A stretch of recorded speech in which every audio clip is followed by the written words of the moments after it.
Hi friends, welcome to தினந்தோறும். இன்றைக்கி ஒரு சில டிப்ஸ் வீடியோ பார்க்கலாம் ஃப்ரெண்ட்ஸ். ஃபஸ்ட்டு பார்த்திங்க அப்படின்னா, முட்டையெல்லாம் நம்ம வேக வைக்கிறப்ப பார்த்திங்கன்னா முட்டை உடஞ்சிரும். அதுக்கப்புறம் பார்த்திங்கன்னா அந்த முட்டையோட தோல் நீக்கிறப்ப பார்த்திங்க அப்படின்னா அந்த முட்டையோட உள்ளே இருக்கிற அந்த ஸ்கின்னோட சேர்ந்து வரும். அந்த மாதிரி இல்லாமல் ஈஸியாக எப்படி முட்டையை உரிக்கிறது ரொம்ப சாஃப்டாக அப்படிங்கிறத பார்க்க போகிறோம். இப்போ இந்த மாதிரி முட்டை வேகிறப்ப ஒரு டேபிள் ஸ்பூன் அளவு நான் பேக்கிங் பவுடர் சேர்த்துருக்கேன். சேர்த்தா நான் வேக வச்சுருக்கேன். இப்போ அந்த தோல் எடுக்கிறேன் பாருங்கள். அந்த ஓட்டை எடுக்கிறது நம்மளுக்கு ரொம்ப ஈஸியாக இருக்கும். முட்டையும் நல்லா பார்த்திங்க அப்படின்னா சாஃப்டாக இருக்கும். நம்ம கிரேவி அந்த மாதிரிலாம் செய்கிறப்ப பார்த்திங்கன்னா கொஞ்சம் ரஃப் ஆகிடும். நம்ம அதுலேயும் வேக வச்சு ரெண்டாவது இந்த கிரேவின்னு போடுறப்ப. அதனால் இந்த மாதிரி கொஞ்சமாக பேக்கிங் பவுடர் சேர்த்துட்டு அதுக்கப்புறம் நீங்கள் முட்டையை வேக வச்சிங்க அப்படின்னா பாருங்கள் ரொம்பவே சாஃப்டாக இருக்கும். இந்த மாதிரி ட்ரை பண்ணி பாருங்கள். கிரேவிக்கெல்லாம் ரொம்பவே சூப்பராக இருக்கும் ஃப்ரெண்ட்ஸ். நெக்ஸ்ட் அப்பளம்லாம் பொரிப்போம். அது பார்த்திங்கன்னா 2 டேபிள் ஸ்பூன் எண்ணெய் இருந்தாலே அப்பளம் பொரிச்சிடலாம். அதாவது அப்பளத்தை உடச்சி பொரிச்சிங்க அப்படின்னா நம்மளுக்கு ஈஸியாக இருக்கும். கம்மியான எண்ணெயிலேயே நீங்கள் அப்பளம் பொரிச்சிடலாம். இல்லை எனக்கு அப்பளம் உடைக்காமல் ரவுண்டாகவே வேணும் அப்படின்னு நினச்சாலும் சென்டராக பார்த்திங்க அப்படின்னா அப்பளத்தில் சென்டராக ஒரு சின்னதாக ஒரு ஹோல்ஸ் போட்டுட்டு அதுக்கப்புறம் பொரிச்சிங்க அப்படின்னா நம்மளுக்கு கொஞ்சம் ஈஸியாக இருக்கும். இதுக்கு இன்னொன்று பார்த்திங்க அப்படின்னா நம்ம எண்ணெயே இல்லாமல் அப்பளம் வத்தல் எல்லாமே பொரிக்கலாம். அந்த வீடியோ ஆக்சுவலாக நான் ஏற்கனவே சேனலில் போட்டிருக்கேன். அதோட லிங்க் வேணால் நான் உங்களுக்கு டிஸ்கிரிப்ஷனில் கொடுக்குறேன். ரொம்ப ஈஸியாக எண்ணெயே இல்லாமல் அப்பளம் பொரிக்கிறது எப்படி, வத்தல் பொரிக்கிறது எப்படி அப்படின்னு சொல்லிட்டு அந்த மாதிரி அதாவது அப்பளம் சாப்பிடணும் ஆசை, ஆனால் எண்ணெயில் போட்டு சாப்பிடக்கூடாதுங்கிறவங்க அந்த மாதிரி மற்றெல்லாம் ட்ரை பண்ணலாம். பாருங்கள் சூப்பராக இந்த மாதிரி அப்பளம் பொரிஞ்சிரு கம்மியான இதுலேயே. நெக்ஸ்ட்டு பார்த்தீங்க அப்படின்னா நம்ம பாஸ்தா ஆகட்டும், அதுக்கப்புறம் நூடுல்ஸ் அந்த மாதிரி எல்லாம் நம்ம வேக வைப்பலாம். வேக வைக்கிறதுக்கு முன்னாடி பார்த்தீங்கன்னா வேக வைக்கிறப்ப இந்த கொதிக்கிற தண்ணியில் கொஞ்சமாக உப்பும் அதுக்கப்புறம் பார்த்தீங்க அப்படின்னா எண்ணெயும் சேர்த்துக்கலாம். எண்ணெய் பார்த்தீங்க அப்படின்னா ஸ்டார்டிங்லேயே சேர்க்கக்கூடாது. இப்போ இறக்கறக்கு ஒரு 2 மினிட்ஸ் முன்னாடி ஏதாச்சும் குக்கிங் ஆயில், தேங்காய் எண்ணெய் எது வேணுமோ நீங்கள் அதை சேர்த்துக்கலாம். சேர்த்துட்டு அதை ஆஃப் பண்ணிவிட்டு வடிச்சிட்டிங்க அப்படின்னா அது ஒட்டாது. ஃபஸ்ட்டே எண்ணெய் சேர்க்காதீங்க. இறக்கறக்கு ஒரு 2 மினிட்ஸ் முன்னாடி வெந்த பின்னாடி நீங்கள் சேர்த்திங்க அப்படின்னா ரொம்ப சூப்பராக இருக்கும்.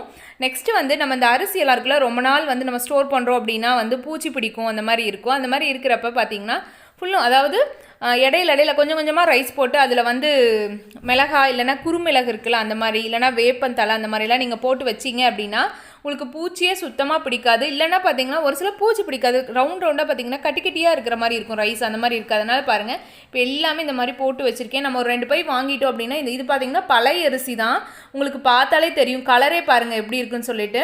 கொஞ்சமாக சாதம் வச்சா போதும் நிறைய ஆகும். தண்ணியும் பார்த்தீங்கன்னா 1க்கு 3 சேர்க்கணும். அந்தளவுக்கு இது பார்த்தீங்க அப்படின்னா ஒரு 1.5 வருஷத்து அரிசி. உங்களுக்கு கலர் பார்த்தாலே தெரிஞ்சிருக்கும் எப்படி இருக்குது பாருங்கள்.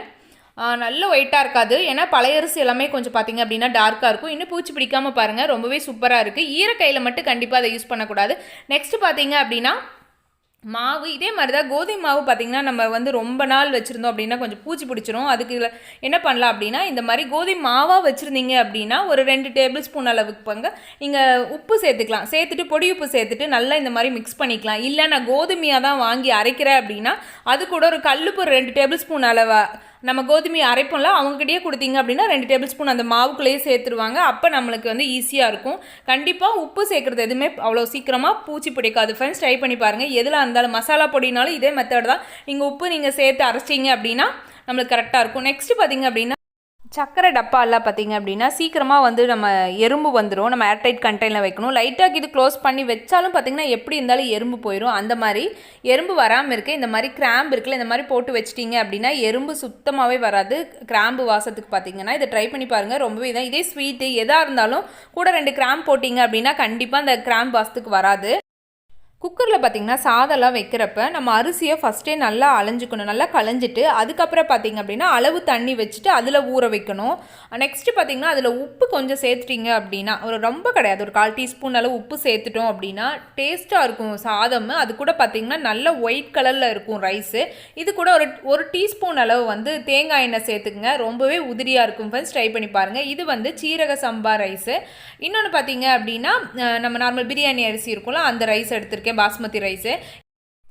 பிரியாணி பார்த்திங்க அப்படின்னா வாரத்துக்கு ஒரு நாள் செய்வோம், இல்லை மாதத்துக்கு 2 டைம் 3 டைம் செய்கிறப்ப சீக்கிரமாகவே இதில் பூச்சி பிடிச்சிரும். அதுக்கு இந்த மாதிரி ஒரு பிரிஞ்சி இலை இருக்குது, அதை போட்டு வச்சிட்டிங்க அப்படின்னா பூச்சியே பிடிக்காது ஃப்ரெண்ட்ஸ். இன்னொன்று இந்த பிரிஞ்சி இலை வாசம் பார்த்திங்கன்னா நம்ம பிரியாணிக்கு சேர்க்கறதா இந்த பிரியாணி இலை. அதனால் ப்ராப்ளம் இல்லை. ரொம்பவே சூப்பராக இருக்கும் ஃப்ரெண்ட்ஸ்.